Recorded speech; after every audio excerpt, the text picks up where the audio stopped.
ኢዮስያስ የሆነ ነገር ስቶሪ አድርጎ ነበር። አንተ በተናገርከው ላይ ያሉኝ ነበር። ማን? አንተ በተናገርኩ ነው እኔ በተናገርኩት?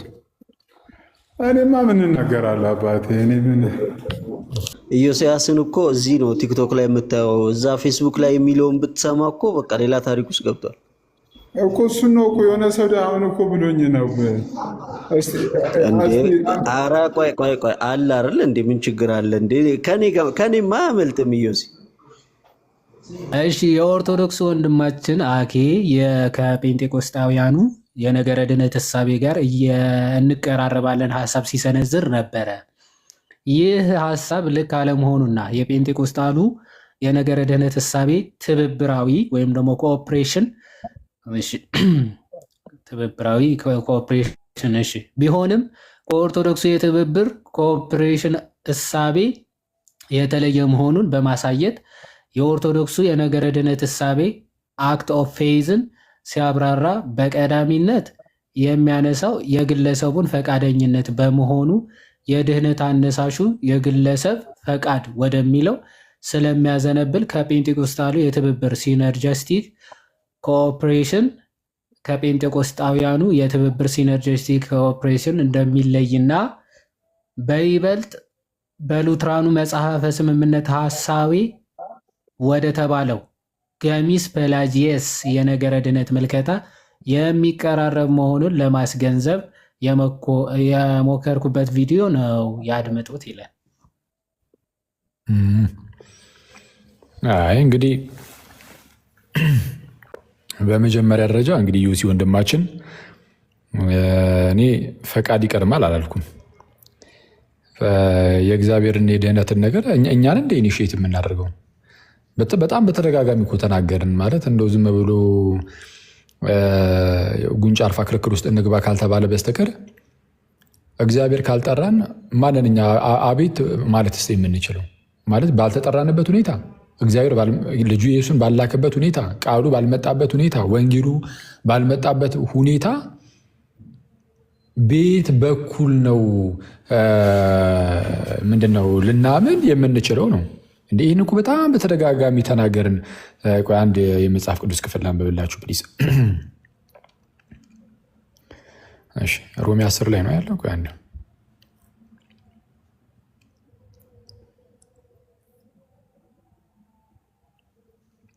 እንዲህ ይላል ሮሜ 10:8 ላይ ነገር ግን ምን ይላል ይለና በአፍህ በልብህም ሆኖ ቃሉ ቀርቦልሃል፣ ይህም የምንሰብከው የእምነት ቃል ነው።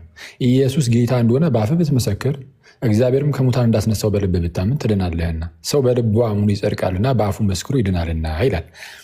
የት ድረስ ቀርቧል እያለ ነው? በአፍህ በልብህም ሆኖ ቃሉ ቀርቦልሃል። አይተዋል እንዴ? የእግዚአብሔር ቃል መቅረብ ይቀድማል። ግን አሁን ከኦብጀክቲቭ ፌዝ አንጻር ከሆነ የሚታየው በቃ ኦብጀክቲቭ ፌዝ ነው። መጀመሪያ የሚቀርም እሱ ነው። እሱ ሳይኖር እንዴት ነው አክቲቭ ፌዙ የሚኖረው?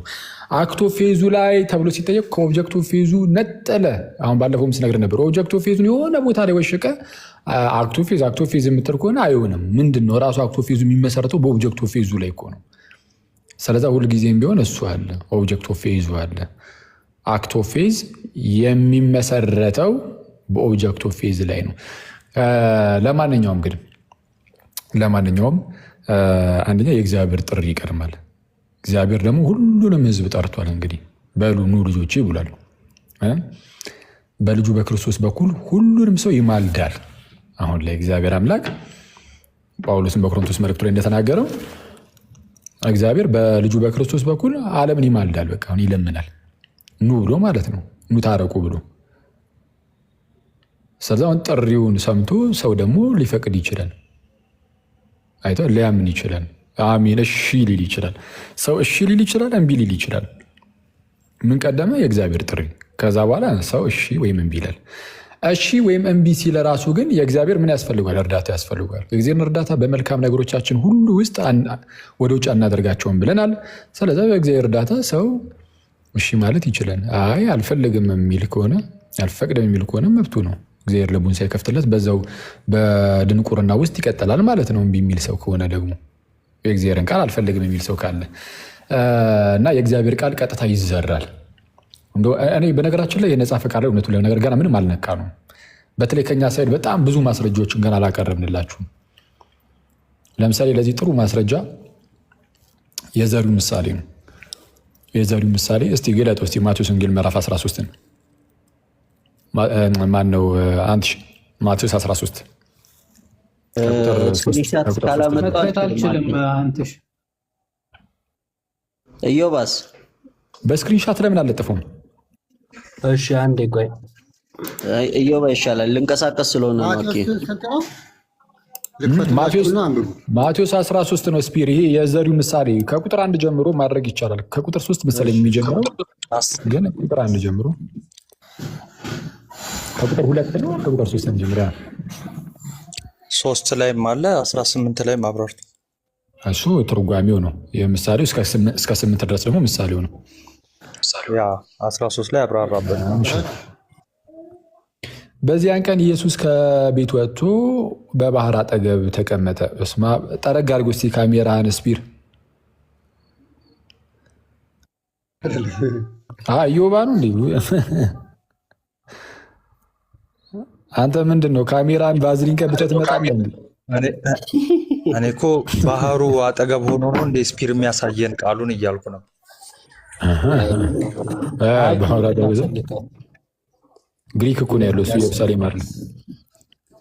እሺ በስልክ የተሻለ ነው ለካሜራ እሱ ይሻላል። ሙሉንም ደግሞ ይገባል።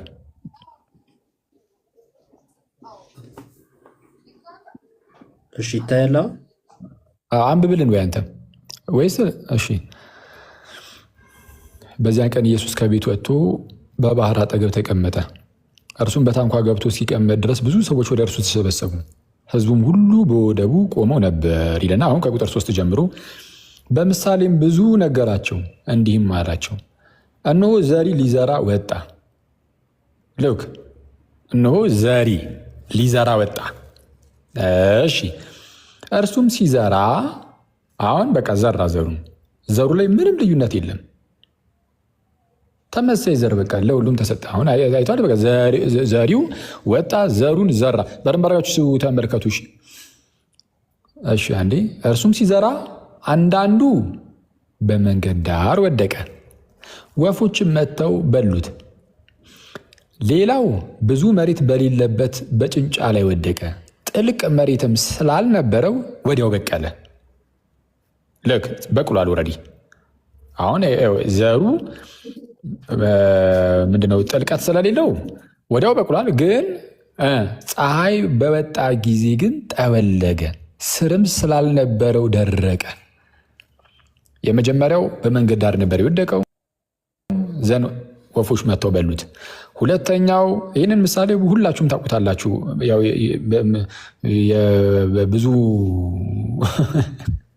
የብዙ ሰዎች የስብከት ማሟሻም ስለሚሆን ይህ በጣም የሚታወቅ ነው። ብዙዎቻችን እናውቃለን በተደጋጋሚ ስለሚነገር እና ምን አለ? ፀሐይ በወጣ ጊዜ ግን የመጀመሪያው በመንገድ ዳር ወደቀ፣ ዘን ምን በላው? ወፎቹ አነሱት መበሉት። ሁለተኛው በመሬት ላይ ወደቀ፣ ግን በምን አይነት መሬት? በጭንጫ ላይ ነው የወደቀው። ያ ጭንጫ ግን ስር የሚሰድ መሬት አልነበረውም። ስለዚህ ወዲያው በቀለ ይላል። ያው ወዲያው በቀለ፣ ፀሐይ በወጣ ጊዜ ግን ጠወለገ ይለናል። ስለዚ ሁለተኛው በጭንጫ ላይ ነው። እሺ ቀጣይ ሶስተኛው ደግሞ በእሾህ መካከል ወደቀ። በእሾህ መካከል ወደቀና ግን እሾህ ወጣና አነቀው። አይቷል፣ ፍሬን እንዳያፈራ እሾሁ ያንቀዋል። አራተኛው ግን በመልካም መሬት ላይ ደግሞ ወደቀ ይላል። አንዱም 100 አንዱም 60 አንዱም 30 ፍሬ ይሰጣል። የሚሰማ ጆሮ ያለው ይስማ አለ ጌታ ኢየሱስ። አሁን ዘሪ ዘሩን ሊዘራ ወጣና ዘሩን ልክ ሲዘራ መሬቶቹ ላይ አስቀድሞ የሰራው ስራ አለ ማለት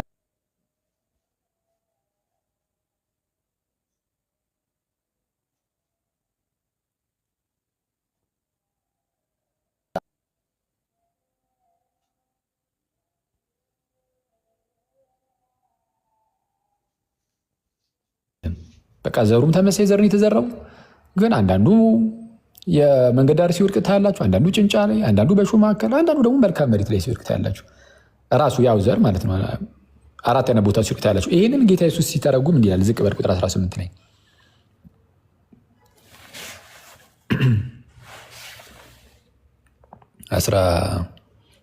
እሺ አይደለም ቁጥር ስንት ነው? 18 ነው። እንግዲህ እናንተ የዘሪውን ምሳሌ ስሙ። የመንግስትን ቃል ሰምቶ አሁን የምሳሌውን ትርጉም ጌታ ኢየሱስ ሊናገር ነው። በደንብ አድርጋችሁ ስሙ ጋይስ። የመንግስትን ቃል ሰምቶ በማያስተውል ሁሉ ክፉ ይመጣል፣ በልቡ የተዘራውንም ይነጥቃል። በመንገድ ዳር የተዘራው ይህ ነው ይላል። አሁን አየህ፣ በመንገድ ዳር የተዘራው ይሄ ነው ትርጉሙ። ምንድነው? የማያስተውሉ አንዳንዶች የማያስተውሉ አሉ። አይተዋል። ሪጀክት የሚያደርጉ ስለምን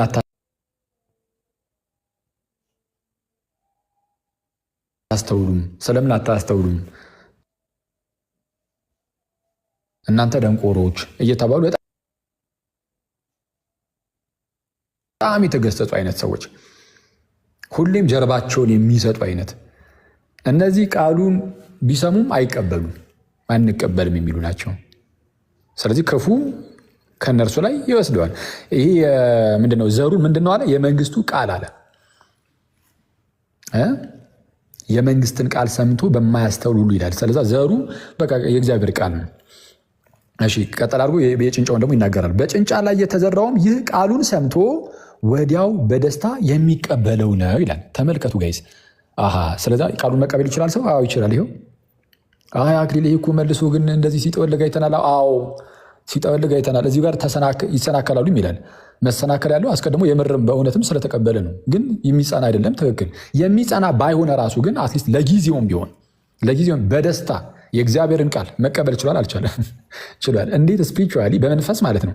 የሞተ ሰው አክቹዋሊ በመንፈስ እንደሞትን ሁላችንም እናምናለን። ግን ሉተራኖቹና ካልቪኒስቶቹ ልክ እንደ በድን አድርገው ስለሚያዩት ይህንን ሞት በድን የሆነ በመንፈሳዊ ሞት በበድንነት ደረጃ ከሆነ ያለው ያ አካል እንዴት የእግዚአብሔርን ቃል በደስታ ሊቀበል ቻለ? ምንም እንኳን በኋላ ላይ የሚክድ አይነት ቢሆንም እንኳን መከራ ሲመጣበት የማይጸና ቢሆንም ለጊዜው እንኳን ቢሆን እንዴት ሊቀበል ቻለ ብለን እንድንጠይቅ ያደርገናል።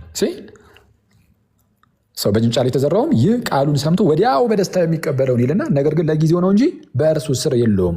በቃሉ ምክንያትም መከራ ወይም ስደት በሆነ ጊዜ ወዲያው ምን ይላል? ይሰናከላል። ምን ይላል? ይህንን በደንብ አድርጋችሁ አስተውሉ። ቃሉን ራሱ ይሰናከላል። መሰናከል የሚመጣበት ሲጀመር አስቀድሞ ጥሩ ቦታ ላይ ቀጥተኛ ቦታ ላይ ሲገባ ነው። ኦልሬዲ ቀጥተኛ ቦታ ላይ ገብተዋል። ለዛ ነው የሚሰናከሉት። አይተዋል። መሰናከል የሚነገረው አስቀድሞ እንደዚህ ፓዝ ውስጥ ለገባ እንደዚህ መንገድ ውስጥ ለገባ ነው። ያም ሆነ ግን ለጊዜውም ቢሆን የእግዚአብሔርን ቃል ግን መቀበል የሚችልበት ስቴት ላይ ያለን የነበር ነው። እንደዚህ አይነት ሁኔታ ላይ የነበር ነው። ይሄ ብቻ ደግሞ አይደለም። አንዳንዶች ደግሞ አሉ። እሺ ምን በመልካም መሬት የተዘራው የተዘራውም ይህ ቃሉን ሰምቶ የሚያስተውል ነው። ደግሞ የሚያስተውልም ደግሞ አለ የሚቀበል የምርም፣ እርሱም ፍሬ ያፈራል። አንዱም 100 አንዱም 60 አንዱም 30 ያደርጋል።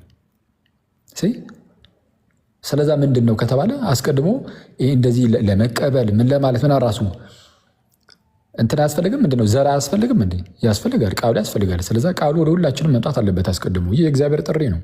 እርሱም በወንጌሉ በኩል የሆነ ነው። ይህ ወንጌልም በክርስቶስ የተገለጠ ነው። ስለዛ ወንጌሉ ልክ አሁን ቅድም እንዳልኳችሁ ሮሜ ምዕራፍ 10 ላይ እንደተነገረው እጅጉን ቀርቧል ነው ወደኛ። ስለዚህ ሰው በልቡ አምኖ በአፉ ቢመሰክር ተብሎ ተነገረ። ስለዛ ምናምነው ምናምን ነገር አሁን ቅርባችን ወደ ቅርብ ሆኖ ስለመጣልን ነው። ስለዛ የእግዚአብሔር ቃል የእግዚአብሔር ጥሪ ይቀድማል። ስለዛ ሁልጊዜም ቢሆን ድህነትን እግዚአብሔር ኢኒሺየት የሚያደርገው እንጂ እኛ አይደለን። ስለዛ ይህ በሐሰት ተከሰናል በወንድማችን ኢዮሲ ማለት ነው። ስለዛ አሁን ይህንን ያዝ እናደርግና ከጴንጤዎች ጋርስ እዚህ ጋር የትምህርት ልዩነት አለን ወይ? እኔ እንግዲህ ቢያንስ እዚህ ላይ ማለት ነው እኔ እስካየሁት ነው ይህንን የምናገረው። እንግዲህ አሁን ስለ ጴንጤ ወንድሞቻችን ምናምን እርግጠኛ ሆኜ መናገር አልችልም። አይተዋል።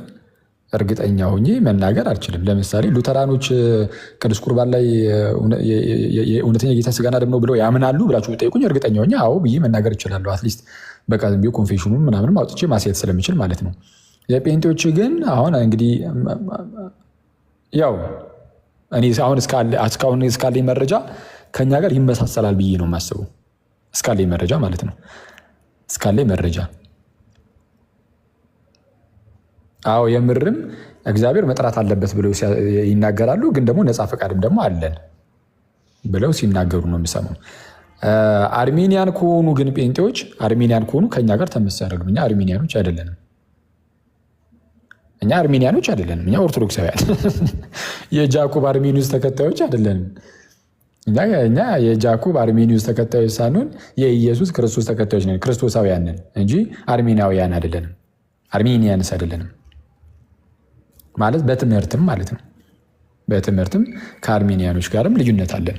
እኛ ከካልቪኒስቶቹም እንለያለን፣ ከሉተራኖቹም ከአርሜኒያኖቹም።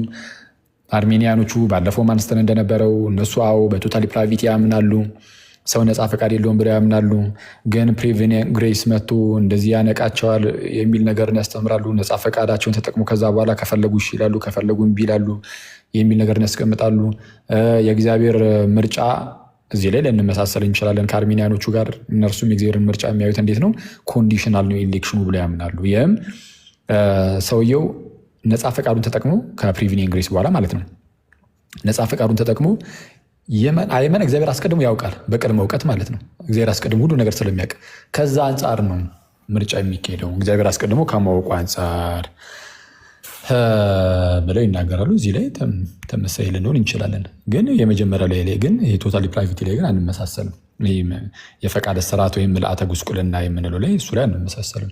ስለዚህ አርሜኒያንስ አይደለንም እኛ። ጴንጤዎች አሁን አርሜኒያንስ ከሆኑና አይ ነፃ ፈቃድ የለም ነበረ ብለው የሚያስተምሩ ከሆነ ጴንጤዎችን በጽሁፍ ደረጃ እንደዚህ የገለጹት ነገር ካለ በተለይ በዚህ በኢትዮጵያ ያሉት እሱን አምጥታችሁ ያሳዩን።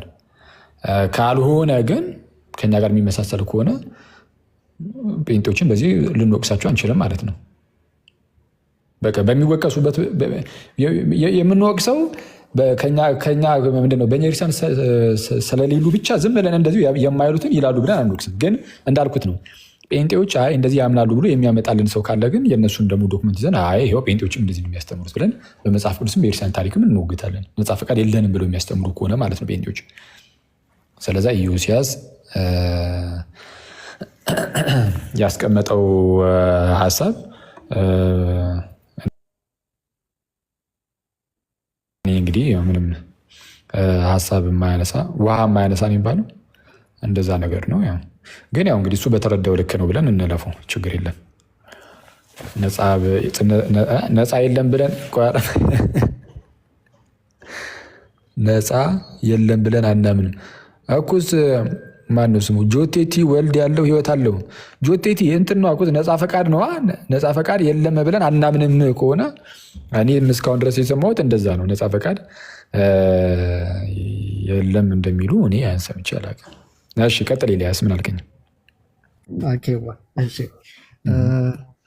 አሚን አክቹዋሊ አሁን ራሱ ትልቁ ችግር ምን እንደሆነ ታውቃለህ? አሁን አንተን ብቻ እና ምን ነው አሁን ቻንሱ የሚመጣው እንጂ መጽሐፍቶቻችሁ ብዙ ነገር ስለሚሉ ማለት ነው። ቅድምም እንዳነሳውልህ ልክ ኢዮሲ ባለው መልኩ እኛ የምናምነው እንዴት መሰለህ? እኛ እንዴት ነው የምናምነው መሰለህ? አሁን ከመጽሐፍት ጋር በተያያዘ ይህን ነገር ምናልባት አንተ ለሚዲያው አዲስ ስለሆንክ ነው እንጂ ኤልያስ፣ እኛ የምናምነው በአጭሩ አንደኛ ሐዋርያት አባቶቻችን አስተምረውታል ወይ፣ በነቢያት ተነግሯል ወይ፣ ከዛ ደግሞ እነሱን ያብራሩ። መላከ ብርሃን አድማሱ ጀንበሬ እንደው የዋዲ ፕሊስ እሱን ነገር ላስቸግር፣ ቅርብ ላይ ካለ የመላከ ብርሃን አድማሱ ጀንበሬን እንደ ታወጣልኛለህ 10 መጽሐፍትና ከዛን እነሱን ያብራሩ ደግሞ ከዛ ቀጥሎ እነሱን ያብራሩ ደግሞ የሊቃውንት መጽሐፍት እንደሆነ የምንጠቀመው ማለት ነው ለሃይማኖታዊ ጉዳዮች ላይ። እሱን ብታወጣልኝ የምትችል ከሆነ ማለት ነው፣ ቅርብ ላይ ካለ ብታወጣው ደስ ይለኛል። በአጭሩ ምንድነው እኛ ለሃይማኖታችን የምንጠቅሳቸው ለሃይማኖታችን የትኛውን ነገር ማለት ይጠቅማል ሊጠቅሙ የሚችሉ ነገሮችን ሁሉ ልንጠቅስ እኮ እንችላለን። ግን በቋሚነት ግን የሚጠቀሱት መመዘኛም የሚሆኑት አንደኛ 10 መጽሐፍት ናቸው፣ ብሉያትና አዲሳት፣ የነቢያቱ ትምህርት፣ የሐዋርያቱ ትምህርት። ግን ደግሞ ነቢያቱና ሐዋርያቱን ማለት ነው የእነሱ የተናገሩትን አንተ በራስህ እንደ ግል ደግሞ እንዳተረጉም እነሱን ያብራሩ የእነሱን መጽሐፍት ያብራሩ ደግሞ የሊቃውንት አባቶቻችንን ደግሞ እናያለን። ስለዛ ሁለተኛው ኮንሰንሰስ ፓትረም ነው ማለት ነው። ከዛ ቀጥሎ አባቶች ነው። መጽሐፍ ቅዱስ ከዛን አባቶች። ኮንሰንሰስ ፓትረም ማለት ትልቁ ለምሳሌ በኢትዮጵያ ውስጥ የሊቃውንት መጽሐፍት ሃይማኖተ አበው የሚባል ነው። ሃይማኖተ አበው ማለት የአባቶች ሃይማኖት ወይም አስተምህሮ ማለት ነው። የአባቶች አስተምህሮ፣ የአባት አስተምህሮ ሳይሆን የአባቶች አስተምህሮ። ስለዛ የአባቶች ነው፣ ሃይማኖተ አበው ነው። ስለዛ ምንድን ነው ከተባለ የአንድ ግለሰብ የአንድ አባት ሳይሆን ኮንሰንሰስ ያስፈልጓል። ስለዛ የእኛን ቋሚ ነገር ማወቅ ከፈለግ በቃ ይህን ነው ልታይ የምትችለው እንጂ የአንድ መምህርን በሆነ ማህበር የተጻፈን ወይ ደግሞ በሆነ ጳጳስም ቢሆን የተጻፈን ወይ እንደዛ አይደለም። ስለዛ መጽሐፍ ቅዱስ አጠቃላይ ከኢርሳን አስተምህሮ አንጻር ሁሉም የሚመዘን የቤተ ክርስቲያን አስተምህሮ በመጽሐፍ ቅዱስና በአባቶች ሁሉ ዘንድ የሚታመን ኮንሰንሰስ ፓትረም ምን እንደሆነ ታውቃላችሁ ብዬ ነው። ዝም ብዬ እንደዚህ እየቀጠልኩ ያሉት ማለት ኮንሰንሰስ ፓትረም ማለት በአባቶች ሁሉ ዘንድ ተቀባይነት ያለው ማለት ነው። በሁሉም አባቶች ስትሄዱ ወይም በአብዛኛው ማለት ነው ተቀባይነት ያለው ማለት ነው። እና እንደዛ ነው። እስቲ የመልአከ ብርሃንን ማውጣት ትችላለህ? ያዴ ልቀጥል? አንድ ከቻለ ውጭ ነው ያለው፣ መንገድ ላይ ነኝ አለ። አንተ ቅርብ ላይ ታገኛለህ? እኔ ልወጣ ነው ወደ ውጭ። በቃ ችግር የለም ተው። በቃ ምናልባት ሌላ ሰው ወይ እናንትሽ ምናምን እነመኩ እነናቱ ካገኛችሁት እንትን እንላለን። ቀጥል ላይ ድረስ ወይ መኩ የመልአከ ብርሃን አድማሱ ጀንበሪ ይሄ እንትን ምንድነው?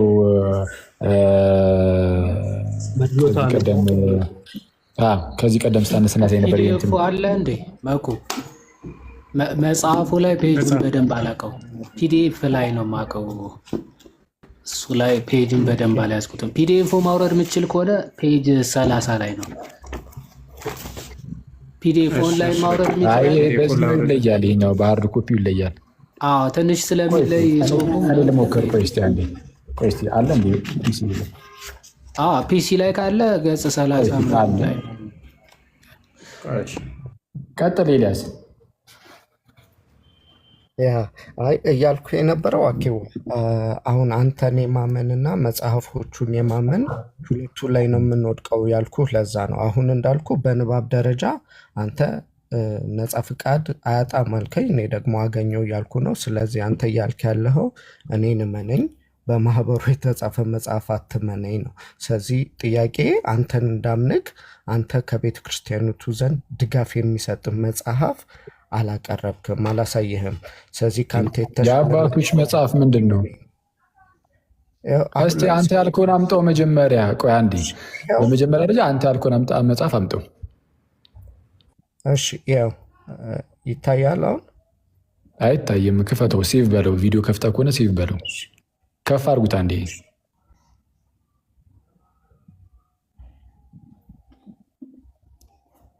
ላሳመኩ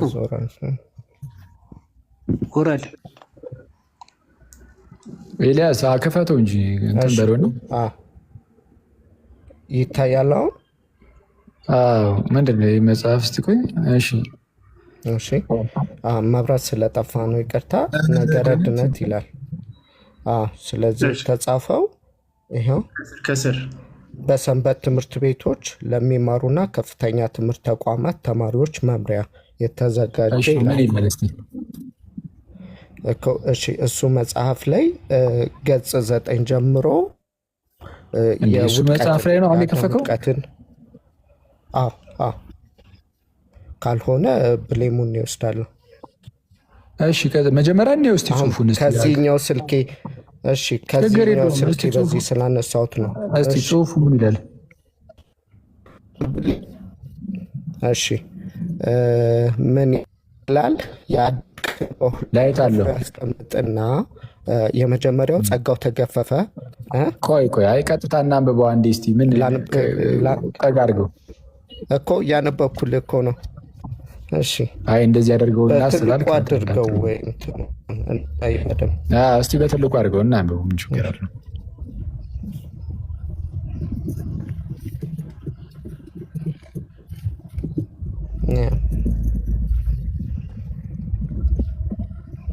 እስቲ አንብበው። በደንብ አይታይም፣ ለእኛ አይነበብም፣ ለእኔ አይነበብም። እውነቱን ለመናገር ግን አንብበው አንተ እስቲ።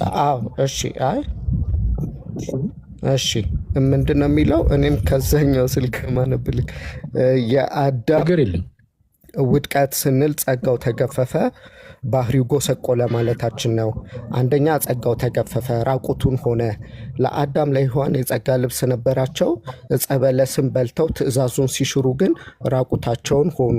የሁለቱም ዓይኖች ተከፈቱ፣ እነርሱም ራቁታቸው እንደሆኑ አወቁ።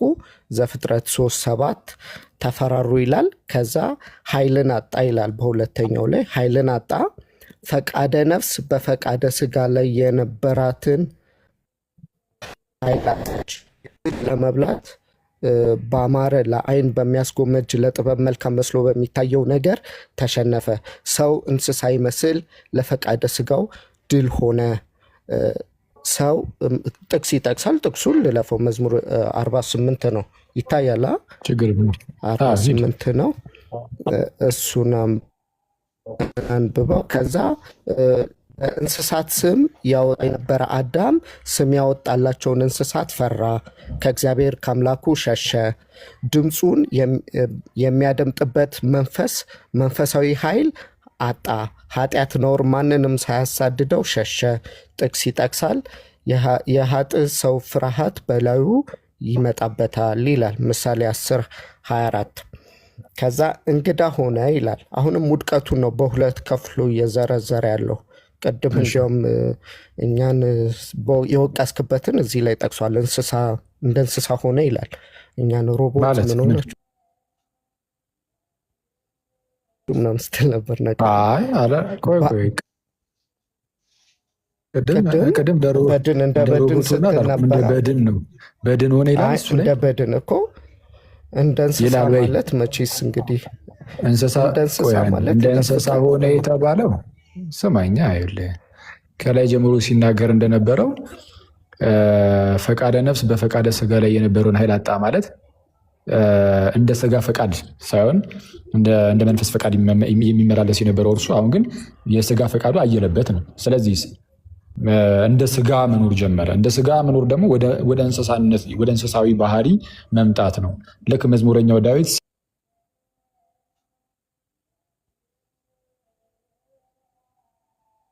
ሰው ክቡር ሆኖ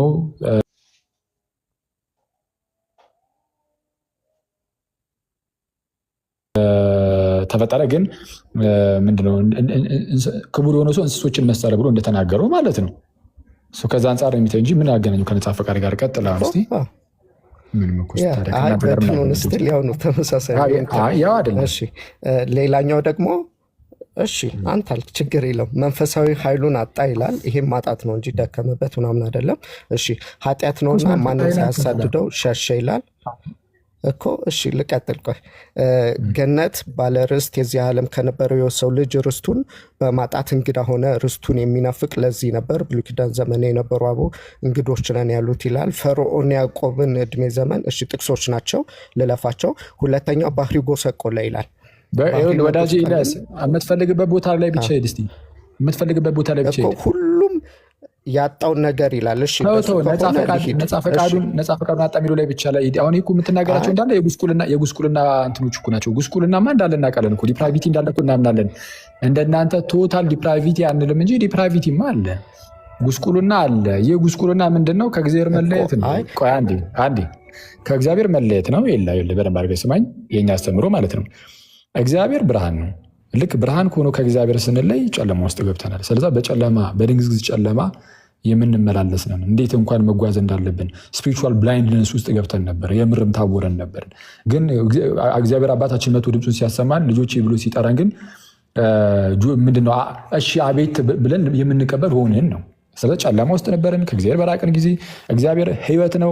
ሕይወት ከሆነ ከእግዚአብሔር መራቅ ወደ ሞት ውስጥ መግባት ነው። ስለዚህ ሞት ውስጥ ነበርን። ሞተናል ማለት ከእግዚአብሔር መለየት፣ ከእግዚአብሔር መራቅ ነው። ልክ እንደጠፋው ልጅ ማለት ነው። ከዚህ ቀደም እንዳየ ነው።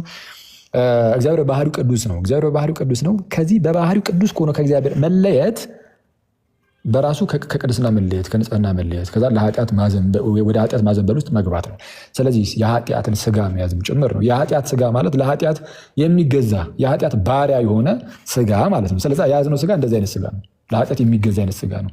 ለኃጢአት የሚገዛ ስጋ ማለት ግን ወይም በኃጢአት የሞተ ለኃጢአት የሚገዛ ስጋ ማለት ግን ምንም አይነት መልካም አንዳች ነገር እንኳን ከሱ ውስጥ አይገኝም ማለት አይደለም። እናንተ እንደምታስተምሩት እሱ ነው እያልን ያለ ነው እንጂ ይህንን ሁሉ እኛ የጉስቁልና ነገሮች ናቸው እናምናለን።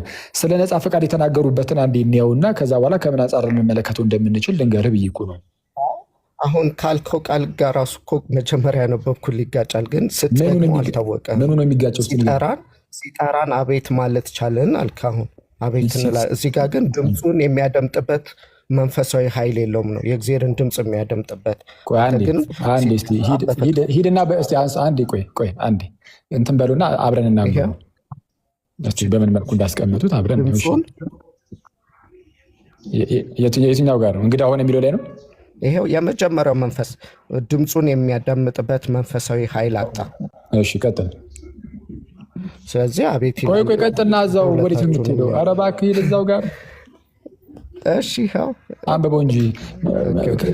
ኦኬ መለስ በልና መለስ በልና ስለምን እያወራ እንደነበረ መጀመሪያ እሺ ከእሱ አንድ ብቻ አንቀጽ በቃ ከእሱ ያችን አንቀጽ ብቻ። እሺ እሺ ትንሽ የተቆረጠ ነው። እሺ ምን ይላል? ላንብልክ በደንብ አይታየንም። እስኪ አንተ አንብባ። ለእንስሳት ስም እሺ እኮ ወይ ትንሽ ላዞርልህ እንዴ ካሜራውን ወደ ጎን አንብበው እስኪ። ችግር የለውም አንብበው ችግር የለውም። እሺ ምንድን ነው የሚለው? ለእንስሳት ስም ያወጣ የነበረው አዳም ስም ያወጣላቸውን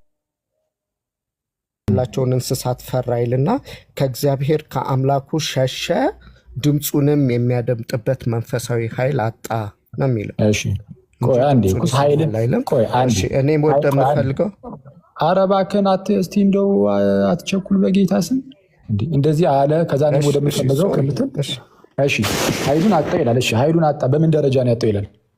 ቀጥል ሲያንብቡ ከዛ ቀጥል አድርገህ። እሺ ኃይሉን አጣ ይላል። ኃጥእ ነውና ማንም ሳያሳድደው ሸሸ ነው የሚለው። እኮስ ድምፁን የሚሰማበት ኃይል አጣ ማለት ምን ማለት ነው? ሙሉ በሙሉ ነው? ቶታሊ ነው ወይስ? አሁን ቅድም እንዳልኩ ነው ኃይል አተናል የሚለውን እናምናለን። ግን እዛው ጋር ለምሳሌ አዳም ወዴት ነህ የሚለውን ድምፁን ሰምቷል። እሺ አንዴ ስልክ ገብቶብኝ ነበር። አዳም ወዴት ነህ የሚለውን የእግዚአብሔርን ድምፅ አዳም ሰምቷል አልሰማም?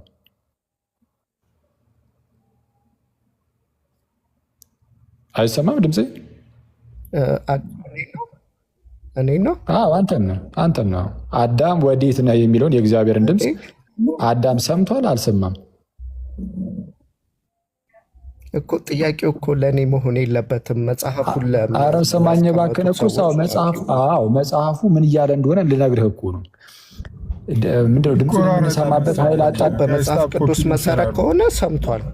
አይተኸዋል? ድምፁን ሰምቷል። አሁን ስለዛ ድምፁን የሚሰማበት ኃይል አጥቷል ማለት ጭራሹኑ በቃ በዛ ደረጃ ደፍ ሆኗል ምናምን በጣም እንደው በቃ ምንም ጭራሽ መስማት አይችልም ማለት አይደለም። ድምፁን የሚሰማበት ኃይል አጥቷል ማለት የስ ኃይልን አጥተናል። ስለዚህ ሁሌም የእግዚአብሔር እርዳታ የሚያስፈልገን ለዛ ነው። አሁን ድረስ እኛ እግዚአብሔር ሲመጣ ወይም እግዚአብሔር ሲጠራን አሜን ብለን ማመን አለብን ምናምን ስንል ስቲል አሁንም ለዛም ራሱ የእግዚአብሔር እርዳታ ያስፈልገናል የምንለው ለዛ ነው። ኃይሉን አጥቷል ማለት ግን ሙሉ በሙሉ ነፃ ፈቃዱን እስኪያጣ ድረስ ወይም ደግሞ ምንም አይነት በቃ ካፓሲቲውን እስኪያጣ ድረስ ማለት አይደለም። ልክ እንዴት ማለት ነው? ዲፕራቪቲ እና ቶታል ዲፕራቪቲ ብለን እንደለየ ነው ማለት ነው። በዲፕራቪቲ እናምናለን፣ በውድቀት እናምናለን፣ በጉስቁልና እናምናለን። ልክ እንደ እናንተ ግን በቶታል ዲፕራቪቲ ግን አናምንም። ስለዚህ ኃይሉን አጥቷል ማለትና ቶታሊ ይህን ነገር ቶታሊ ነው ያጣው የሚለው ግን ሁለቱ የተለያየ ነው። ቶታል ዲፕራቪቲ ብላችሁ እናንተ እኮ ቶታል የምትሏን የጨመራችሁ ስለዛ እኮ ነው። ዲፕራቪቲንማ እኛም እናምናለን፣ ጉስቁልናን እናምናለን። ምልአተ ጉስቁልና በማለት ይህ ምልአት የሚለውን ቃል የጨመራችሁት የነገሩን ምንድነው ከፍ ማለት ደረጃውን በሚያሳይ መልኩ ነው ያስቀመጣችሁት። ቶታል ወይም ምልአት የሚለውን ነገር ያስቀመጣችሁት ማለት ነው። ስለዛ በዛ መልኩ አይደለም የተቀመጠው ነው። እሺ ልቀጥል። ለማንኛውም ይታያል አይደል እንትኔ? እሺ ስለዚህ ሁለተኛ ባህሪው ጎሰቆለ ይልና ሰላሙን አጣ ይላል። አዳም ሰላማዊ ሆኖ ነበር የተፈጠረው። ሕገ እግዚአብሔርን ሲሽር ግን ሰላሙን አጣ፣ ተጨነቀ፣ ደነገጠ፣ ተሸሸገ። ሀጥ በሰላም መኖር የሚቻለው መደበቂያውን ፈለገ ይላል። እኔ አሁን ቅድም እያልኩ ነፃነቱን አጣ ይላል። አሁን ነፃነቱን አጥቷል አለው ሳይሆን ከታየ ነፃነቱን አጣ። አዳም በነፃነት የሚኖር አስቀድሞ የነበረውን ነፃነቱን አጥቷል። ታዲያ ልክ እንደዛ ፍሪ ነው እንዴ? ልክ እንደዛ ነፃነት በዛ ደረጃ እኛ ያንን ነፃነት እኮ አለን ብለን አናምንም ወይስ የኛ ትምህርት አጣ? ስንጀምር ነፃነቱን አላጣም እኮ ነው። ነፃነቱን አላጣም ነው ብለን ሙግቱን የጀመረው። ነፃ ፈቃዱን ቆይ አንዴ ለማመን ላለማመን ነፃ ፈቃዱን አጥቷል ነው የሚለው አጣ እኮ። እንቀጥለው። የምን ነፃነት ነው የሚለው? የምን ነፃነት ነው የሚለው? እስቲ ንገረኝ። ነፃ ፈቃዱንም ያጣል። ቆይ ቀጥለን ያልበው ከላይ ያለውን የምን ነፃነት? ርዕሱማ ነፃነቱን አጣ ነው የሚለው። እሺ ኦኬ፣ ርዕስ ነው እንዴ? ርዕስ ነው እኮ። ኦኬ፣ ስለዛ በቃ የምኑን የሚለውን ያስቀምጠዋል። ኦኬ፣ ችግር የለም። አዳም በነፃነት የሚኖር ነፃ ፍጡር ነው። ሕይወትንም ሞትንም የመምረጥ መብት ነበረው። አሁን ግን ሞትን መርጦ በሞት ቀንበር ስር ተያዘ። ሞት ሰለጠነበት፣ የሞት ባሪያም ሆነ። ከዛ ጥቅስ ይጠቅሳል። ከአዳም እስከ ሙሴ ሞት ነገሰ። ሮሜ 5:14 እንዳለ ቅዱስ ጳውሎስ የአዳም ንጉስነት ቀርቶ ባሪያ ሆነ ይላል። ሕይወትን አጣ። አዳም ሕያው ሆኖ ይኖር ዘንድ ቢፈጠርም ሞትን በገዛ እጁ በመጋበዙ ሟች ሆነ። እንደ እንስሳት መሞት መበስበስ ግድ ሆነበት። ፈቃዱን እንደፈጸመለት እንደ ዲያብሎስ በነፍስ ወደ ሲኦል መውረድን ተቀበለ። ይሰዋው የነበረው መስዋዕት ሟች ሕይወትን የሚያመጣ ሞት የሚያሸንፈው እንስሳ መስዋዕት ሆነ። ሌላ እዛው ማጣት ላይ እግዚአብሔርን መምሰል አጣ። እኔ ግን አማልክት ናችሁ አልሁ። ጥቅስ ነው። አማልክት ናችሁ አልሁ፣ ሁላችሁም የልዑል ልጆች ናችሁ። ነገር ግን እንደ ሰው ትሞታላችሁ፣ ካለቆችም እንደ አንዱ ትወድቃላችሁ። መዝሙረ ዳዊት 8:81 ቁጥር 6 ዮሐንስ 10:34 ሰው ከአምላክ ዘበጸጋ ነበረ፣ ነገር ግን ወደ ዲያብሎስ ከአለቆች እንደ አንዱ በመውደቁ እግዚአብሔርን የሚመስል ክብር አጣ፣ ባለ ዕዳ ሆነ። አዳም በባህሪው ነፃ ሰው ነበረ። አሁን ግን ዕዳን በገዛ እጁ አመጣ፣ የሞት ያህል ዕዳ ተሸከመ። ዳግምም ዕዳውን መክፈል አልቻለም። አዳምም የነበረችውን ርስት አጥቶ ተባረረ። ገነት ተዘጋችበት፣ ስደተኛ ሆነ። እግዚአብሔር የሕያዋን አምላክ ነው እንጂ የሙታን አምላክ አይደለም። ማቴዎስ 22:32 አዳምና ሔዋን ግን ሞትን ተሸከሙ። ስለዚህ ከሕያዋን አምላክ ከእግዚአብሔር ጋር የነበራቸው ግንኙነት ተቋረጠ። ለአዳም የሚከፍለው ማን ነው? ነቢይ፣ መልአክ ወይስ ሌላ ፍጡር? አምላክ ይልና አዳም አባታችን ጸጋው ተገፏል፣ ራቁቱን ሆኗል፣ ኃይሉን አጥቷል፣ እንግዳ ሆኗል፣ ባህሪው ጎስቁሏል፣ ሰላሙን አጥቷል፣ ነፃነቱን አጥቷል፣ ሕይወትን አጥቷል፣ እግዚአብሔርን መምሰል አጥቷል፣ ባለዕዳ ሆኗል፣ ገነትን አጥቷል። ታዲያ አዳምን ከዚህ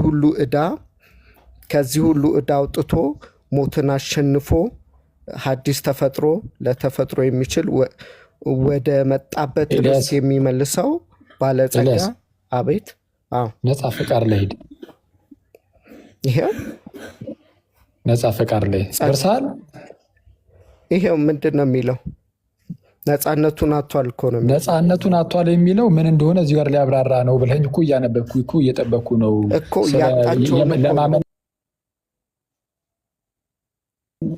ለማመን ላለማመን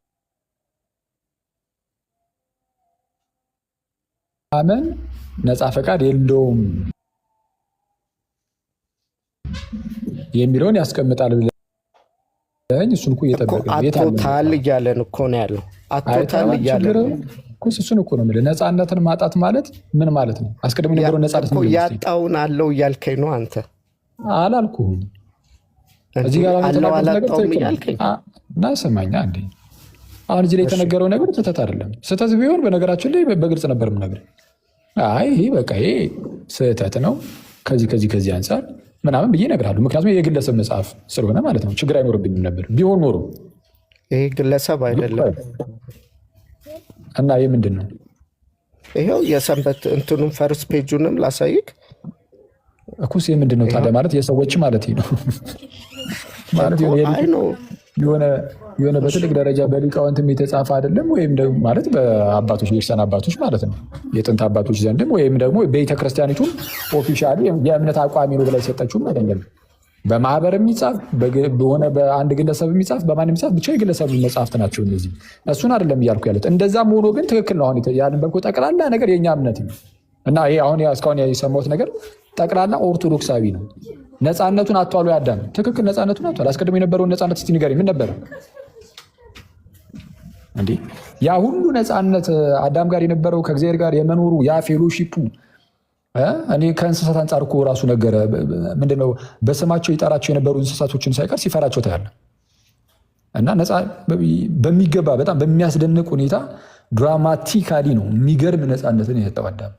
ያ ነፃነቱን ማጣቱ ግን ፈቃዱ ላይ ግን አሁን አየህ፣ ነፃነትን ማጣት አንድ ነገር ነው። ስለ ፈቃድ ስለ ዊል ስናወራ ግን ሌላ ጉዳይ ነው። ፈቃድ እኮ ራሱን የቻለ ነገር ነው።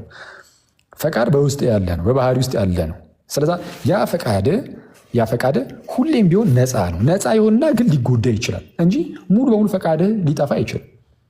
ስለዛ ምንድነው እያወራ ያለው ስለ አዳም እንደ አጠቃላይ ያለውን ነፃነት እንጂ ስፔሲፊካሊ ስለ ፈቃድ እያወራ አይደለም። ስለዛ ፈቃድ ላይ ምንድነው ከተባለ ነፃ ፈቃድ የሳለው ግን ያ ነፃ ፈቃድ ራሱ ምን ያደረገ ነው? የደከመ ነው። ብዙ ጊዜ ወደ ኃጢአት ያዘነበለ፣ ሁልጊዜም ቢሆን ወደ ኃጢአት ያዘነበለ ነው። ብድግ ለማለት ይሞክራሉ፣ እዛው ይወድቃሉ። ብድግ ለማለት ይሞክራሉ፣ እዛው የሚወድቁ አይነት ሰዎች ናቸው። ስለዛ ምንም በእኛ ዘንድ የሚገኝ ምንም አይነት መልካም ነገር ቢኖር እንኳን ማለት ነው ያ መልካም ነገራችን በፍጹም ለድህነታችን በቂ ሊሆን የሚችል አይደለም ነው፣ ሊያድነን የሚችል አይደለም ነው። ስለዚህ የእግዚአብሔር ጸጋ ያስፈልገናል የምንለው ለዚህ ነው። ያለ እግዚአብሔር ጸጋ መዳን አንችልም ብለን የደመደምነው ለዚህ ነው። ያለ እግዚአብሔር ጸጋ መዳን አንችልም ያልነው በእኛ ዘንድ ምንም መፍቀድ እንኳን አንችልም ብለን አይደለም። ስለ ፈቃድ አንድ አላነሳህም። ስለ ፈቃድ ተወርቷል አልከኝ። የት አለ ስለ ፈቃድ የተወራው? ነፃነት ትላለህ። አሁን እቺ ነፃነት የምትሏን ቃል ብቻ ነው ይዘህ የመጣው። ያ ነፃነቱ ግን የምንድነው አልኩህ ባጭሩ። አዳም እንደ አጠቃላይ የነበረው ነፃነት አለ ከእግዚአብሔር ጋር በሚኖርበት ሰዓት፣ ያውም ደግሞ በገነት። በኋላ ግን ሲባረር አስቀድሞ የነበረውን ነፃነት አጥቶታል። ፈቃድ ጋር ስትሄድ ግን ፈቃድ ሁልጊዜም ቢሆን ከአንተ ጋር አብሮ የሚሄድ ነው። አዳም ሲባረርም ፈቃዱ አብሮት ነው የሚሄደው፣ ማለት አብሮት ነው የሚኖረው እና ያ ፈቃዱ ነፃነት አለ ወይ? የስ አለው። ግን የስ የሆነ እንትን ያለ ነው፣ በጣም የተጎዳ ነው። ስለዚህ ብዙ ጊዜ ሰው ከጽድቅ ነገር ይልቅ ኃጢአትን ለማድረግ የሚፈቅድ ሆነ ብዙውን ጊዜ ማለት ነው። ይህ ማለት ግን በፍጹም መልካም ነገርን ግን ሊመርጥ አይችልም ማለት አይደለም። ሊመርጥ ይችላል። ለዚህ በጣም ብዙ ማሳያ ከመጽሐፍ ቅዱስ ማሳየት እንችላለን፣ ከቅዱሳን አባቶችን ማሳየት እንችላለን። አሁን አንተ ያመጣኸውን ትምህርት ቢሆን እኛን የሚደግፍ እንጂ የአንተን የጆን ካልቪንን ወይም ደግሞ የሉተርን ትምህርት የሚደግፍ አይደለም። እሱ ብቻ ግን አይደለም። ምናልባት አንተ አሁን ላይ ካሉ የክርስቲያን መምህራን ምናምን የምትል ከሆነ ግን በቤተ ክርስቲያናችን ውስጥ በጣም ለምሳሌ በጣም እውቅ የሆነ አንድ መጽሐፍ ልንገርህ፣ መርሎተ ጽድቅ። ለምሳሌ አሁን አንተ የጠራኸውን መጽሐፍ እንደ መርሎተ ጽድቅ ይታወቃል እንዴ? በቤተክርስቲያኒቱ ውስጥ እንደው ከፍ ብሎ የሚታይ መጽሐፍ ነው አሁን ያመጣው መጽሐፍ። እውነቱን ለመናገር የሰንበት ትምህርት ቤቶች ምናምን ነው አይደል የሚለው። ሰንበት ትምህርት ቤቶች ላይ የድህነት ትምህርት ሲሰጥ ሆነስትሊ ማለት ነው እኔ እስካየሁት አብዛኞቹ ጋር በመርሎተ ጽድቅ መጽሐፍ ነው የሚያስተምሯቸው። ፎር ዩር ኢንፎርሜሽን ማለት ነው። መርሎተ ጽድቅን ላሳይ ይችላል አውጥቼ እንዴት አድርጎ የሉተርንም የጆን ካልቪንንም ትምህርት እግር ብሎ እንደሚያስቀምጠው። ኦርቶዶክሳዊ የድህነት ትምህርታችን እንዴት ከኦገስቲንም ከፔላጂየስም መካከል ላይ የሆነ እንደሆነ ደግሞ እሱንም ላሳይ ይችላል እንዴት እንዳስቀመጠ። ከኦገስቲንም ከፔላጂየስም ከሁለቱም ጽንፎች የራቀ እንደሆነ በቅጽ 1 ላይ፣ የነ ሉተርንና የነ ካልቪንን ትምህርት ደግሞ በስፋት ቅጽ 2 ላይ አለ ጸጋ ብቻ የሚለው ክፍል ላይ እንደው አስፈላጊ ከሆነ ማለት ነው። ዝም ብዬ እኔ ለማን ሳይሆን ለማመን ከፈለክ እንዴት ነው የምታደርገው? ማንም ይጻፍ ማለት ነው። ቤርሳን መምህራን የሆነ ነገር ሲጻፍ ምን መሰለህ የምታየው ማንን ጠቅሷል የሚለውን አይተዋል። መጽሐፍ ቅዱስ፣ ከዛ ደግሞ የቤርሳን አባቶች። በተለይ ለየት ያለ ትምህርት ከሆነ በተአምር መጽሐፍ ቅዱስ ብቻ ቢጠቅስ እንዳትቀበሉት። ለየት ያለ ትምህርት መስሎ ካያችሁ የሚያጨቃጭቅ ርዕስ ከሆነ መጽሐፍ ቅዱስ ብቻ ዝም ብሎ እንደዚሁ አይጠቀስም። እንደዛማ ከሆነ ምን ጣጣ አለው? መጽሐፍ ቅዱስን ጠቀስ አድርጎ ለራሱ ነገር ይተረጉማል። ወደ ራሱ ሀሳብ እያመጣ እየተረጎመ ቀላል ነው። እንደዛ ፕሮቴስታንት ወንድሞችም ያደርጉታል፣ ሙስሊሞችም ያደርጉታል። ዝም ብሎ መጽሐፍ ቅዱስን ስንጥር አድርገው የሆኑ ሙስሊም ይመጣልና አይ ኢየሱስ አምላክ አይደለም ብሎ የራሱን የሆነ ነገር ጠቅሶ በራሱ ያብራራል። አንድ ሙስሊም ማለት ነው። ግን ምንድን ነው ከተባለ የምጠቅሳቸው የትኞቹም አባቶች ካሉ ወይ ማለት የትኞቹም መምህራን ካሉ በእኛ ክርስቲያን ውስጥ ማንን እንደ ማስረጃ አድርገው ጠቀሱ? መጽሐፍ ቅዱስ የመጀመሪያው፣ ከዛ ቀጥሎ ደግሞ አባቶች ሲጠቅሱ ያኔ እነሱን ይዘት መጣ እና አሁን የተነሳው ግን የእኛ ትምህርት ነው። ቀጥል። አሁን ያመጣው መጽሐፍ እንደ አጋጣሚ ስላገኘሁት ለምን ስለ ነጻ ፈቃድ የሚለውን አናየውም? አሁን እሱ ያመጣውን መጽሐፍ ማለት ነው ራሱን ችሎ። ኦኬ፣ ስለ ፈቃድ የተወራበት አለ። እሺ፣ ክፈቶች። እሺ፣ ካሜራ ግን ይሄኛው ትንሿ ስልክ ስለ ትልቁ ላይ ሲያርጉ ትልቁ ላይ አድርጉት እስቲ ሲስ ወይም ሞዴሬተርስ። እሺ ናቱ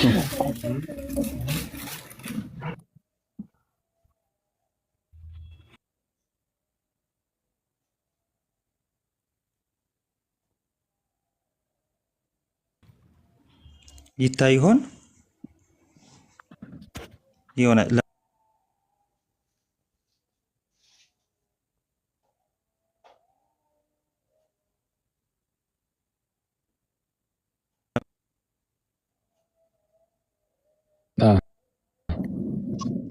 እሺ ገጽ 29 እንዲህ ይላል። ቆይ ወደ ታች ስክሮል አድርግ ብዬ ነው። እሺ 26 27 እሺ አንድ ኮሜንታተር በደንብ አድርጋችሁ እዚህ እንትኑ ላይ ብቻ ፎከስ አድርጉ። እሺ ቀጥል። በነገረ ድህነት ውስጥ የሰው ልጅ ድርሻ ምንድን ነው በሚል ርዕስ ውስጥ ታነባላችሁ። ቀጥል አንብብ እስቲ በደንብ ላይ ታይን ስለሚችል። እሺ ረጅም እንዳይሆን ከተወሰነ በኋላ ላንባው። እሺ ማለት ረጅም ሰዓት እንዳንወስድ ማለት ነው። ጉዳዩ ያለበት ቦታ ጋር እዚህ እሺ ችግር የለውም አንብቡ። እሺ ያው ይሄኛው ምንድን ነው? ይህንን ጥያቄ የምንመልሰው የሰውን ልጅ የመዳን ነፃ ፈቃድ የመጠቀም መብቱን በመያዝ ነው። ሰው ከዘላለማዊ ጥፋት ይድን ዘንድ ሊያደርገው የሚገባው ሁሉ በስም አጽር ጋዜጣ 2ኛ ዓመት ምናምን እሺ በስፋት የዘረዘርናቸው ቢሆንም ዋና ዋና የምንላቸውን መርጠን ባጭሩ እንትንም በለው አለ። እሺ እናስቀምጠው አለ። እሺ ምንም በመያዝ ነው አለ። መጀመሪያ ምንም በመያዝ ነው አለ። መብቱን እንትን የነፃ ፈቃድ የመጠቀም መብቱን በመያዝ ነው። ቆይ አንዴ ኤልያስ፣ ለምንድን ነው ቁንጽልጽል ያለ ነገር ይዘህ የምትመጣው? ለምን መጽሐፉን አላነበብክም? ሙሉ ይህንን አንብበው ነበረ? እሺ ከታች ምን የሚል ሀሳብ አለው? አሁን ስለ ነፃ ፈቃድ እዚህ ክፍል ላይ እንግዲህ አንብቤዋለሁ ስላልክ ምን የሚል ምን አለው ከዚህ በታች? እንደውም ቆይ ቁጫ ወደዛ አድርጎ ቆይ አንዴ ናቱ አንብቤዋለሁ ብለሃል። ስለ ነፃ ፈቃድ ምን ተጽፏል እዚህ መጽሐፍ ላይ ዝቅ ሲል?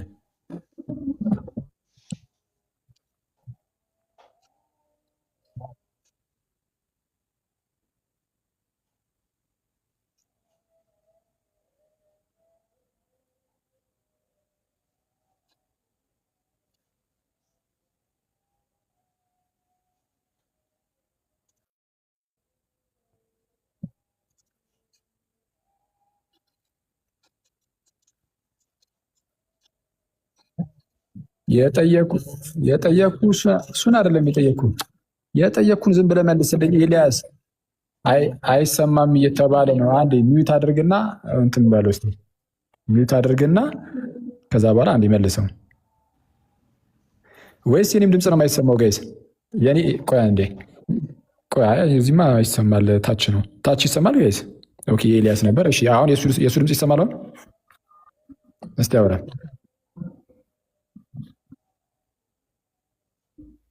እሺ ሲስ አንዴ ድምፅ አሰማን። ሚዩት እዚህ ታው ላይ እዚህ ገስት ላይ ላለ ነው ይሰማል። አሁንስ አለው ድምጽ ያለ አክሊልሻ። እሺ እስቲ አሁን እስቲ አውራ። እሺ ሚዩት አድርጋ አንሳው አንዴ ኤልያስ የራስህ። አሁንስ ይሰማል? ከስር እኮ ይሰማል እያሉ መሰለኝ። ትሰማላችሁ? የእርሱ ስፒከር ዝግ ነው እያለ ነው እያሉ ነው። አሁን ይሰማል መሰለኝ። አሪፍ። አሁን ተው አሁን ተሰምቷል። አሁን የጠየቅኩ ከናቱ ዝቅ ብሎ አሁን ካነበበው እዛው ፔጅ አካባቢ ማለት ነው ዝቅ ብሎ አሁን ስለ ነጻ ፈቃድ የተነገረበት ክፍል ስለሆነ ምን ተብሏል? ሌላ እስኪ ንገረኝ። ስለ ነጻ ፈቃድ እዛ ክፍል ቃል በቃል ታስታውሰው ነው? እኔ ቃል በቃል አይደለም ሀሳቡን ንገረኝ። ከታች ስለ ነጻ ፈቃድ ምን ተብሏል? ያ ስለ ነጻ ፈቃድ ለዛ ነው አውዱን ማያዝ። ስለ ነጻ ፈቃድ ምን ተብሏል? ስለ ነጻ ፈቃድ እግዚአብሔር ፈልጎት ይመጣል ካለ በኋላ ነጻ ፈቃዱን ተጠቅሞ ይላል። ሰው ፈቃዱን ተጠቅሞ እሱን ባገናዘበ መንገድ ምላሽ ይሰጣል ብሎ ከሰው ድርሻ ምንድነው በሚል ውስጥ የዘረዘራቸው አለ። ድህነት ላይ የሰው ድርሻው ምንድነው አለ? ነጻ ፈቃድ የሰው ድርሻ ነጻ ፈቃድ ነው ብሎ ድህነቱን የሚፈጽሟቸው ከዛ ሚስጥራቱን ስለሱ አልጠየኩም። አሁን ወደ ሚስጥራት ለሚዘረዝረው ማን ጠየቀህና ስለሱ ስለ መጽሐፉ መጽሐፉ ላይ ስለ ነጻ ፈቃድ ምን ተወርቷል አልኩ እንጂ ስለ ሚስጥራት ምን ተወርቷል አልኩ እንዴ? ገና ለገና ስለ ሚስጥራት መቼስ መወራቱ አይቀርም ነው ወይስ ምንድን ነው? ስለ ነጻ ፈቃድ ምን ተወርቷል ነው የተባልኩት። የዘረዘረው በሰው ድርሻ ውስጥ ነው። አኬዋ እኔ እኮ አሁን መጽሐፉን ወይ ብታየው እያየሁ ቢሆን የምናወራው መልካም። ምንም እኮ ተጽፎ ከላይ 1 2 ተብሎ ተጽፎልህ ስክሪንሻት ተላከልህ ቁንጽልጽል ያለ ነገር ያለ ምንድን ነው ያለ ነገር ይዛችሁ ትመጣላችሁ። እሱም ደግሞ ማን ይላክልኝ ለኔ አኬ ነው እንዲህ አይነትማ አትስራ። እባክህን የምጠላውን አንድ ነገር ልንገርህ። ተላከልህም አልተላከልህም ሰማኝ አንዴ። ተላከልህም አልተላከልህም የምጠላው ነገር ምን መሰለህ? ቁንጽል ነገር ይዛችሁ አትምጡ። እንደው በጌታ በተለይ ያላገናኝ አንዴ። ኧረ እባክህን አንዴ ስማ። ቆይ እባክህን እንዴ ስማ እንጂ በጣም አስቀያሚው ነገር ምንድን ነው? እዚህ አንዳንድ ጊዜ ቲክቶክ ላይ ማለት ነው ይሄ የቀረበት ፋሽን ማለት የሆነች ቦታ ላይ ብቻ ቁንጽል ያለ ነገር ይዞ መጥቶ በቃ እዚች ቦታ ላይ እንድችት ብላለች። ያ መጽሐፍ ሲገለጥ ከዛ ጋር ተቃራኒ ነገር ሊገኝ ይችላል። ልክ እንደዚህ ማለት ነው። ከዛ ጋር ተቃራኒ አይደለም እውነቱን ለመናገር አሁን ቅድም ከተነገረው ጋር እኮ ተቃራኒ አይደለም። ቀደም እንዳልኳችሁ ያም በፍጹም መጽሐፍ ቅዱሳዊና ክርስቲያናዊ ነው ብያችኋለሁ። ያ የተነገረው ስለ ፈቃድ ሳይሆን ስለ ነፃነት ነው። ነፃነት በታይበት ቁጥር ሁሉ ያ ነፃነት የፈቃድ ነፃነት ስለ ፈቃድ ነፃነት ብቻ ነው የሚወራው ማለት አይደለም። ነፃነት እኮ የፈቃድ ብቻ አይደለም። እስቲ ናቱ መጀመሪያ ጨርስ ውስጥ አሁን የምታሳይን ነገር ሌላ ካለ። እሺ አዎ፣ እንደውም ለሰዓት ብለን እንትን አድርጌ ነው እንጂ ትንሽ ከፍ ብዬ እንደውም ማንበብ ፈለግኩ ማለት ነው። በትዕግስት ቢጠብቁ እንደውም ይሻላል። አኪዋ ዳርክ ነገር ሆኗል። አዎ እንትን በልና አንብበው ችግር የለውም። በዛውም እንትን እናደርግበታለን። ቆይ ቀጠል መጫ በኋላ ላይ ሪፍሌክት ታደርጋለህ እዚህ ላይ ካርሰው። እሺ ይኸው እንዳልኳችሁ ይኸው በነገረ ድህነት ውስጥ የሰው ድርሻ ምንድን ነው በሚለው ስር ነው። ዝም ብዬ ከዚህ ጋር አድርጌ ከዛ አኪዋ በደንብ ይሄድበታል ማለት ነው። ከዚህ አስጀምሬ እንትን ልበል። ኤልያስ እየተሰማ ከሆነ ተመለስ። ፖዝ ላይ ነው። መጽሐፉን ፔጅ 30 ላይ እያወጣሁልህ ነው። ቁንጽል ስላልከኝ እንደዛ ስላልከኝ ሙሉ መጽሐፉን ላሳየህ። እኔም ጋር ምንም አሁን እኮ መጽሐፉን መያዝ አለመያዝ እኮ አይደለም። ቁንጽልነት እኮ የሚባለው ምንም የመጽሐፉን አውድ ባላገናዘበ መልኩ የሆነች ፓርት ብቻ ቁርጥ ተደርጎ አይመጣም። ኢቨን ቆርጣ ያመጣው ራሱ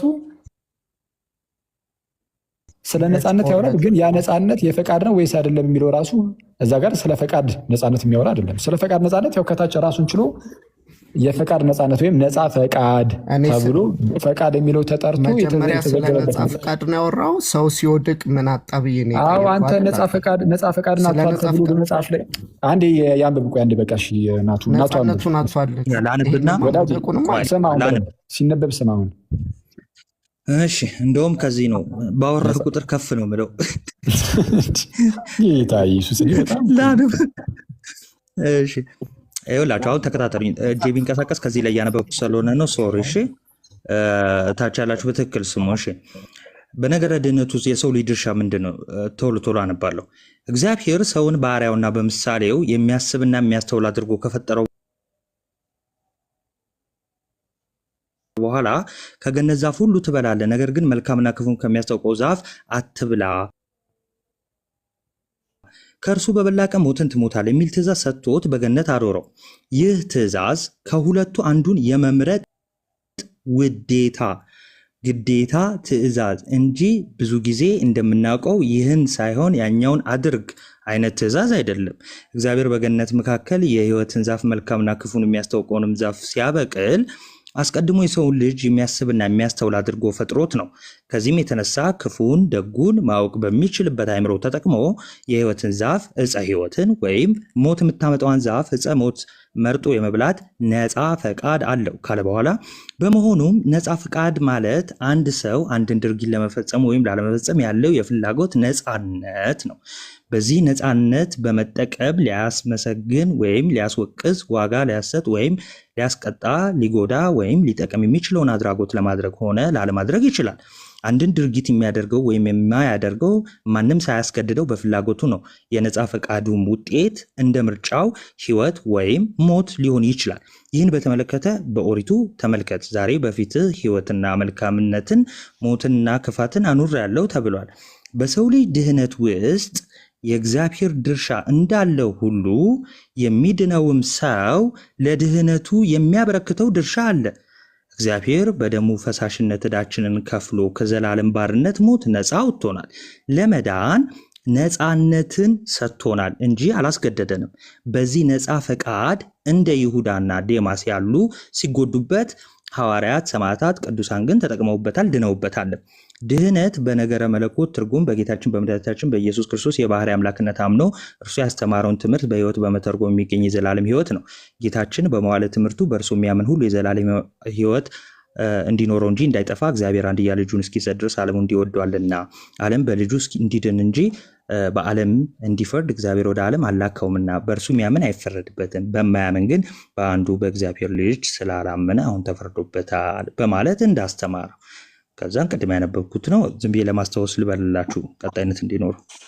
ለመሆኑ በነገረ ድህነት ውስጥ የሰው ድርሻ ታዲያ ምንድን ነው? ይህን ጥያቄ የምንመልሰው የሰው ልጅ የመዳን ነፃ ፈቃድ የመጠቀም መብቱን በመያዝ ነው።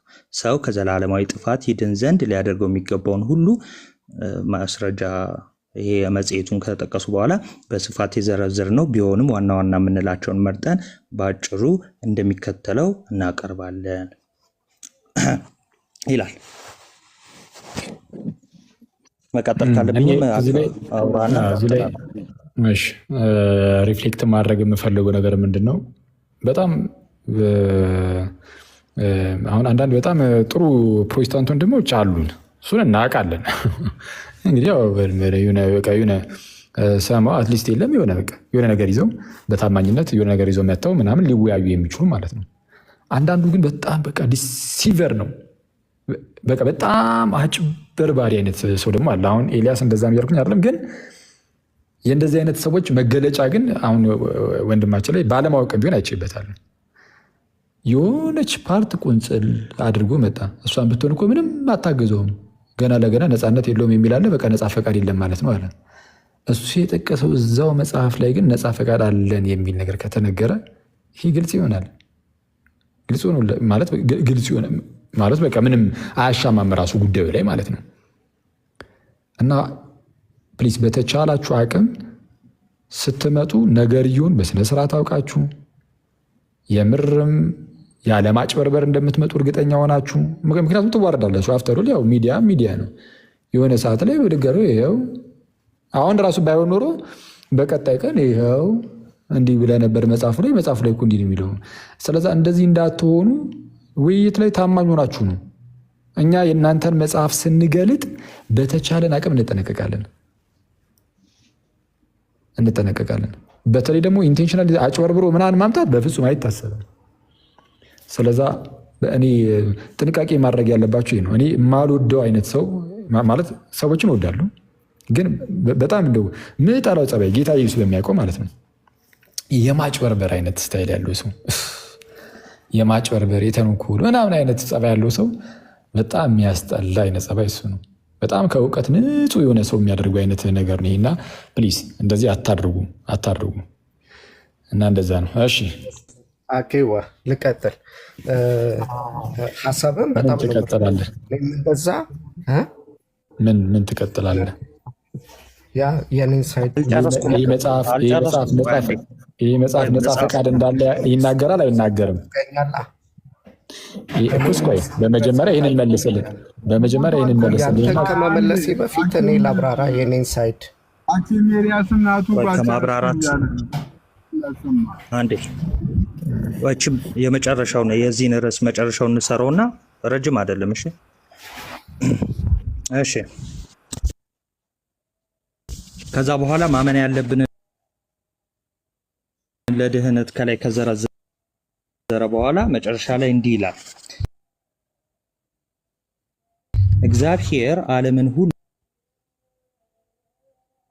አዳነ ማለት ዕዳችን ተከፍሏል፣ ድካማችን ተቃሏል፣ የድህነት መንገዱ ተከፍሏል ማለት ነው።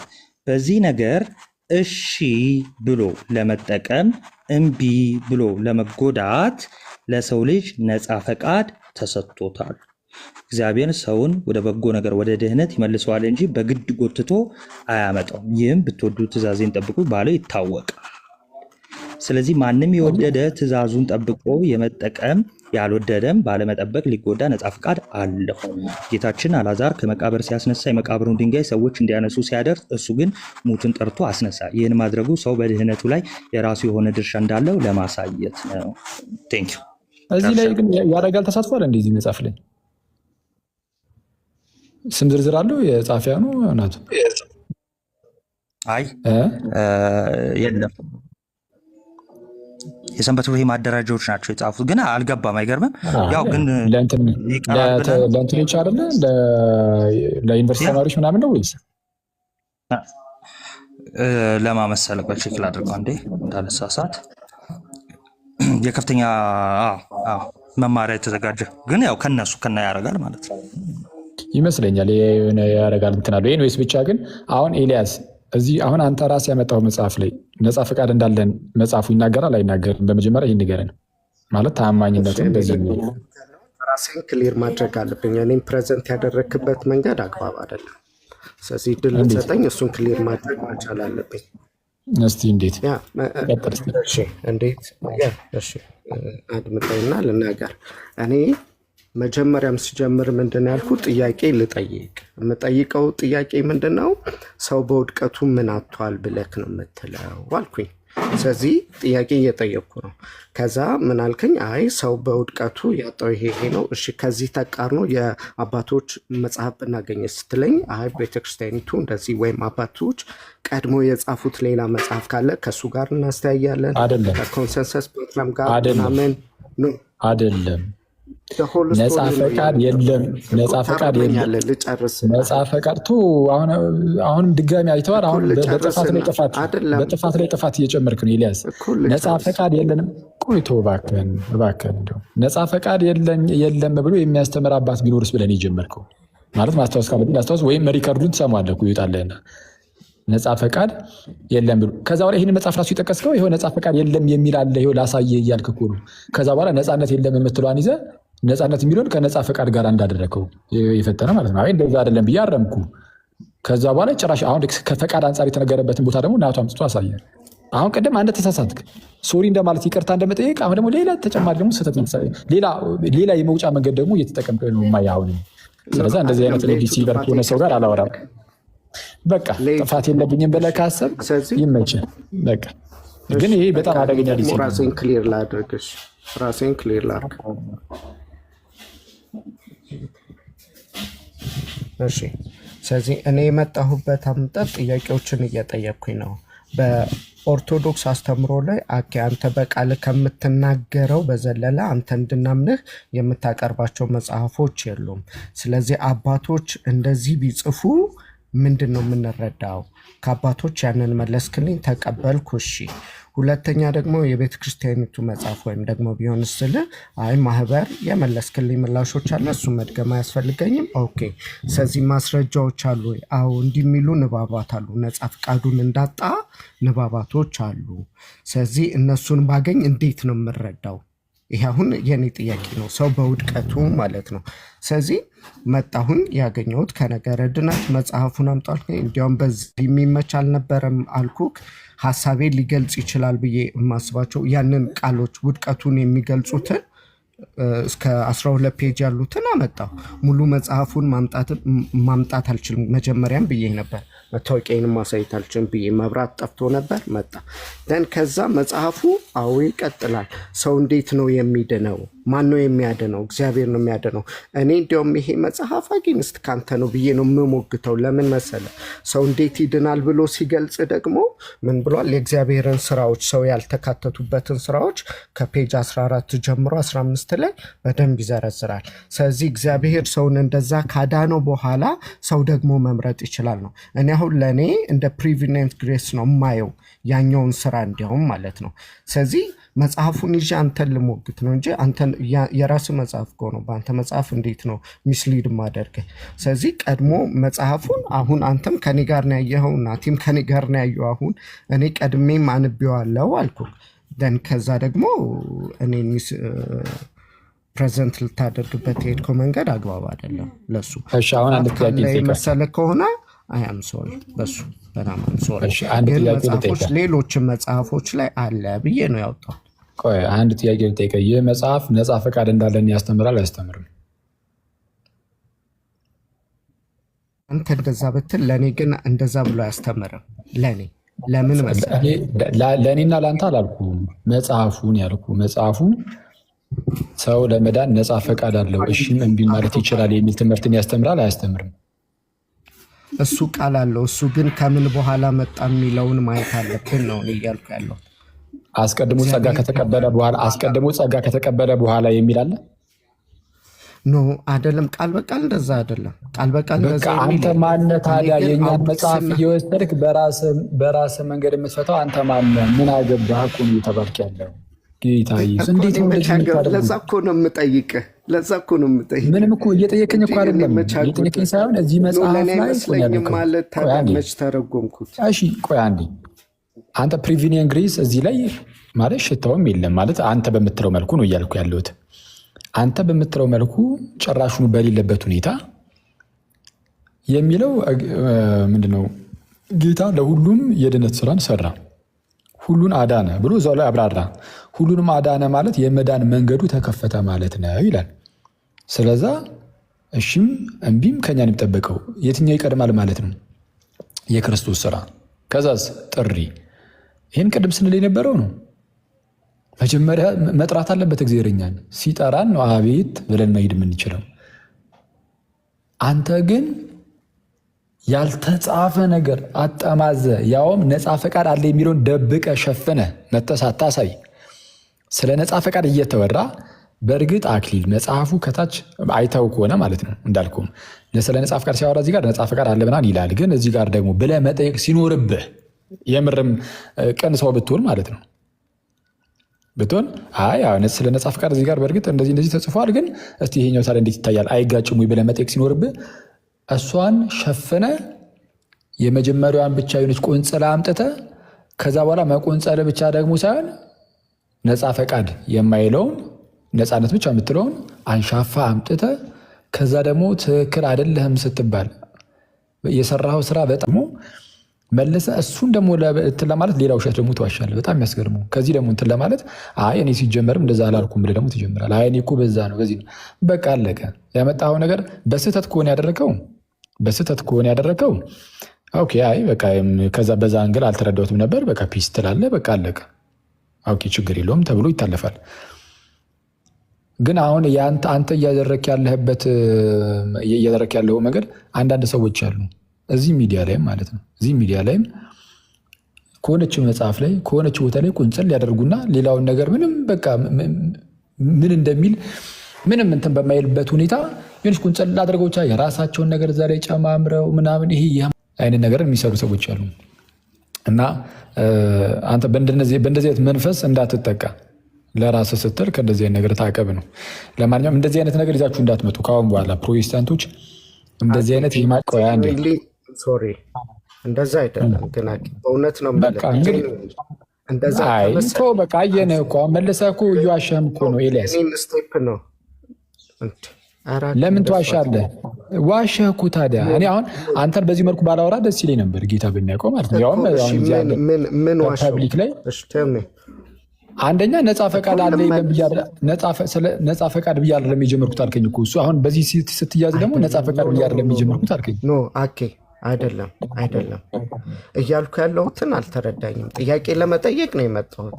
የጠየቅኩት ጥያቄ እንዲህ አይነት ንባባት ብናገኝ፣ አሁን ለምሳሌ ነፃ ፍቃድ የለም የሚል አይነት ንባብ ብናገኝ እንዴት ነው መረዳት ያለብን? ይህንን ኬታ መጣኸው ማስረጃ ስል ነፃ ፈቃድ የለም የሚል አለ ብለህ ነው እኮ። ነፃ ፈቃድ የለም የሚል መጽሐፍ አመጣ እኮ። እኔ አሁን እንደዛ ንባባቶች አሉ ከአባቶች። አሁን ለምሳሌ አሁን ያመጣው መጽሐፍ ምናምን አልኩኝና ቆያ እንዴ ነፃ ፈቃድ የለም የሚል አለ መጽሐፍ ላይ ብለህ ያመጣው መጽሐፍ አሁን እንግዲህ ከፈትክልን። አሁን የተከፈተው መጽሐፍ ነው። ይህ መጽሐፍ ነፃ ፈቃድ የለም ይላል ወይስ ነፃ ፈቃድ አለ ይላል? ለእኔ አዎ፣ ሰው በውድቀቱ አጥቷል። ተው አንተ እናቴ በቃ በጣም ተው። ሰውም ስለሚታዘብ ተው። እና ከአሁን በኋላም ደግሞ አላወራህም ከታላቅ ይቅርታ ጋር ማለት ነው። ከአሁን በኋላ በፍጹም አላወራህም። ቴሌግራም ላይም እዚህ ላይም በፍጹም አላወራህም። እንደዚህ አይነት ሰው ከሆንክ ማለት ነው። አዝናለሁ፣ በጣም ይቅርታ ማለት ነው። እሱን ነው እያልኩ ያለሁት። ችግር የለም ተው በቃ። ከሌላ ሰው ጋር ሌላ ጊዜ አውራ። እሺ ሌላ ሰው ካለ ከሌላ ሰው ጋር እናወራለን። አኬ ግን ልጠይቅ ነው ልሞግትህ ነው የመጣሁት ይላል። አንዴ ልጠይቅ ነው የመጣሁት ይላል። እና ለመሞገት ከሆነ ያው መጽሐፉን እዛ ልትሞግተው ነው። ጥያቄ ደግሞ ሌላ ነው አይደል?